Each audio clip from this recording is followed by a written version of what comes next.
तैयार हो गया है, उसकी भूमिका बन गई है, उसका धरातल बन गया है, और तब वह भली भांति आती हुई सांस को भी जान लेगा और जाती हुई सांस को भी जानने में सफल हो जाएगा। मैंने कहा इससे पहले कि एक माला धारण कर ले 15 दिन के लिए, ज्यादा दिन नहीं, माला जिंदगी भर के लिए धारण मत करो। ये जो सन्यास का वेश भी है ना, आप लोगों ने जैसे अपन लोगों में से कई लोग भिक्षु मुनि संत सन्यासी बने हैं, कई लोगों ने वेश बदला ना, गृहस्थी का वेश बदला। मैं कहूंगा जिंदगी में एक बार संत बनने के बाद फिर अपना वेश बदलिएगा, और वो वेश, ये जो इस वाणी के प्रति हमारा मोह होता है, वो मोह भी हमारा छूट जाए, क्योंकि ये बाना भी एक पंथ का, एक धर्म का, एक परंपरा का परिचायक है, तो हम एक दिन इसका भी मोह छोड़ देंगे।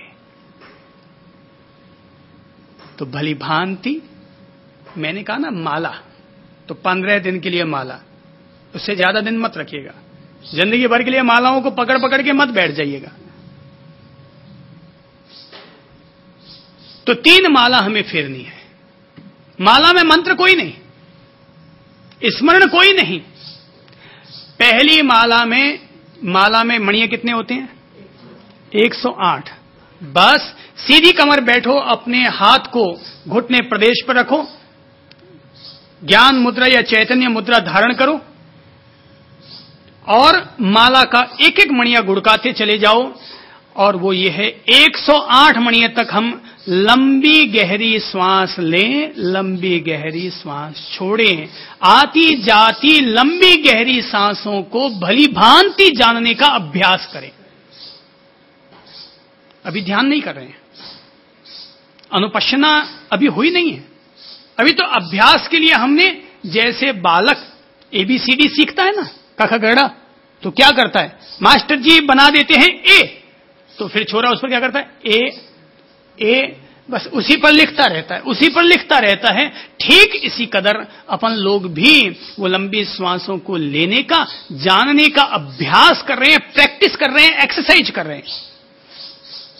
हो सकता है उस दौरान फिर चित्त हमारा भटक गया, जो हमने प्रतिष्ठा यहां की थी अपनी स्मृति की, वो फिर खंडित हो गई, लेकिन श्वास लंबी लेनी जारी है, और फिर हमने दोबारा सांस लंबी लेनी शुरू कर दी है। और फिर आधी माला भी पूरी नहीं हो पाई कि फिर हम भटक गए, कोई बात नहीं, फिर हमने वापस वही लंबी सांस लेनी शुरू कर दी, आगे मणियां चल रहे हैं। 108 मणियां पूरे हो गए, अर्थात लंबी गहरी सांसों को जानने का, उनकी अनुपश्यना करने का हमने अभ्यास प्रारंभ किया है। ये सांसों के जरिए अपनी अनुपश्यना करने का द्वार है। समाधि का पहला द्वार है आनापान योग, अर्थात अपनी आती जाती श्वासोश्वास पर अपनी स्मृति को, अपनी सचेतनता को स्थापित और प्रतिष्ठापित करना। आती जाती सांसों पर अपनी स्मृति को, अपनी बुद्धि को, अपने मन को, अपने मन के घोड़े को सांसों के रास्ते पर लगाना। तो अभी मैं ये नहीं कह रहा हूं कि सांसों पर मन टिक गया है, कि हर सांस की अनुपश्यना हो रही है। अभी हमें हर सांस का मर्म समझ में नहीं आया, अभी तो हम केवल सांस को पकड़ने का अभ्यास कर रहे हैं। नंबर 1 माला पूरी हो गई, अब दूसरी माला शुरू। दूसरी माला में हम अपनी श्वास की गति को मंद करते हुए मंद मंद लंबे श्वास ले रहे हैं और मंद मंद लंबे श्वास छोड़ रहे हैं।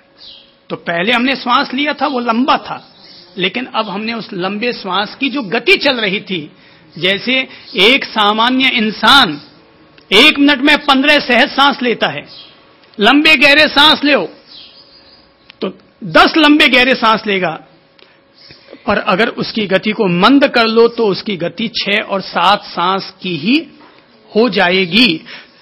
तो फिर हम मंद मंद श्वासोश्वास के साथ एक माला पूरी करेंगे। ये माला थोड़ी कठिन हो जाएगी, पहले वाली माला से ये माला थोड़ी कठिन लगेगी, पर महावीर ने खास तौर पर जोर दिया इस बात पर कि जब भी तुम ध्यान में बैठो तो सबसे पहले मंद मंद श्वासोश्वास पर अपने चित्त को साधो।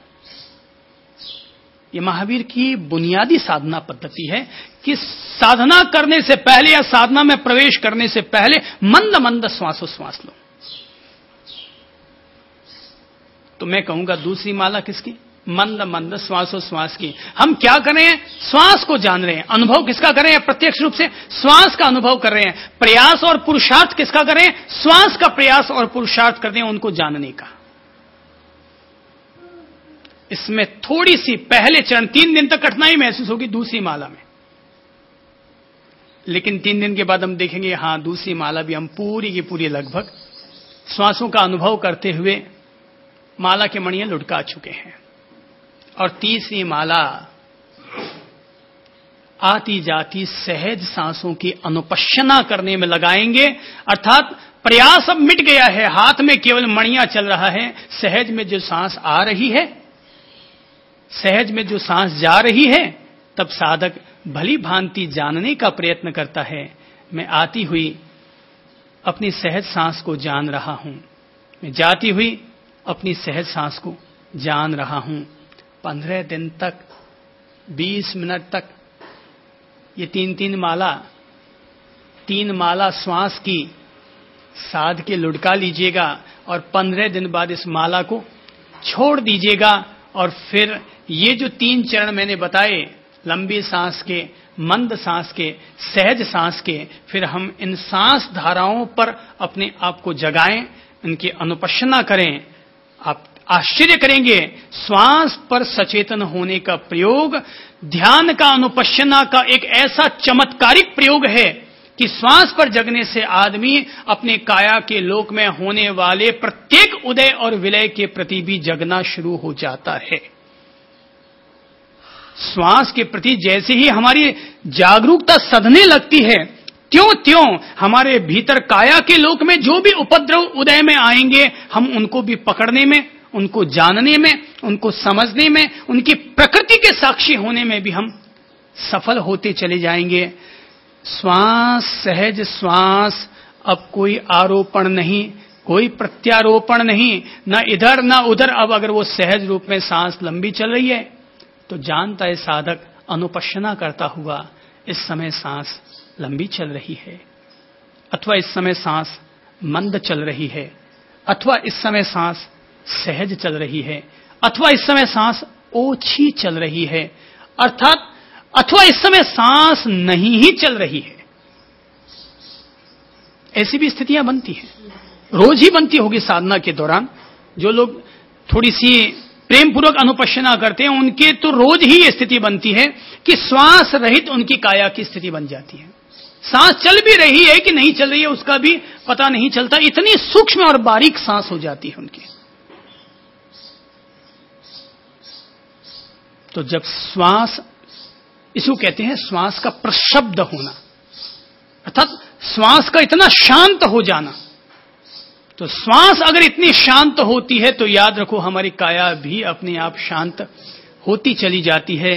तो पहले चरण में तो साधक अपने सांसों को साधता है, वह जानता है, वह भली भांति जानने का अभ्यास करता है कि मैं श्वासों पर जाग रहा हूं, श्वासों को जान रहा हूं, और श्वासों को जानते हुए मैं अपनी काया के प्रति संवेदनशील हो रहा हूं, मैं अपनी काया के प्रति जाग रहा हूं।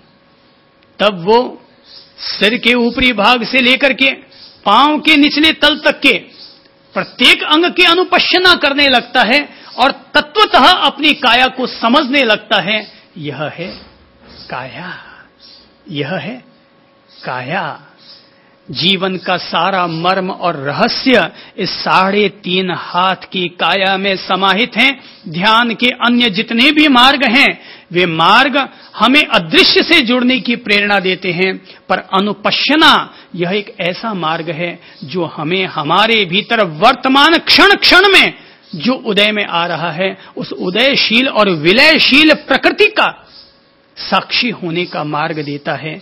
यह हो रहा है, यह है, भली भांति बोध करता है, भली भांति ज्ञान करता है, केवल दर्शन करता है, केवल ज्ञान करता है, अर्थात दर्शन मात्र रह जाता है, ज्ञान मात्र रह जाता है, बाकी सब कुछ पर शब्द शांत शांत शांत होता चला जाता है।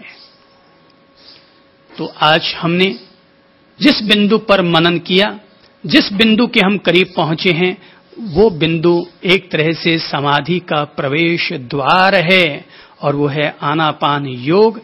आती जाती सांसों के प्रति अपने आप को जगाना। अगर आप में से कोई छोटी उम्र का हो, उसके लिए 20 मिनट अगर ज्यादा लगते हों, तो मैं कहूंगा वो पहले केवल एक ही माला की सांसों की अनुपश्यना करे, अर्थात लंबे गहरे श्वास ले, लंबे गहरे श्वास छोड़े। लेकिन धीरे धीरे ज्यों ज्यों हम सांसों को पकड़ने लग जाएंगे, उनकी अनुभूति होने लग जाएगी, त्यों त्यों अपने आप हम धीरे धीरे भीतर में प्रवेश करेंगे, अपने आप में प्रवेश करेंगे, और अपने आप में उदयशील होने वाले हर सत्य, हर सच्चाई से वाकिफ, परिचित होते चले जाएंगे। आज प्रेम पूर्वक इतना ही अनुरोध करता हूं। आनापान योग अर्थात समाधि का पहला प्रथम प्रवेश द्वार। नमस्कार प्रभु।